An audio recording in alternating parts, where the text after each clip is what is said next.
Welcome back to another technical deep dive here in the debug zone. Today, we're tackling a big question and breaking it down with insights from other users. Hopefully, this clears up some misconceptions and helps you get the answer you need. So buckle up, stay a little curious, and let's jump right in.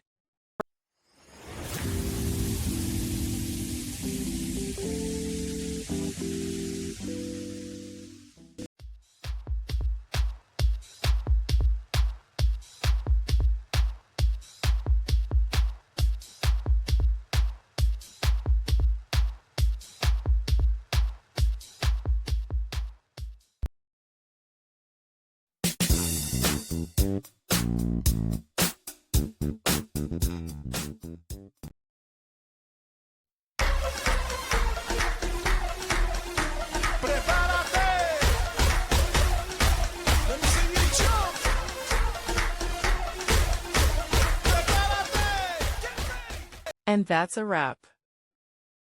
I hope you found the answer you were looking for. If you did, take a second to hit that subscribe button. It really helps out. And let me know in the comments which solution worked best for you. See you next time in the debug zone.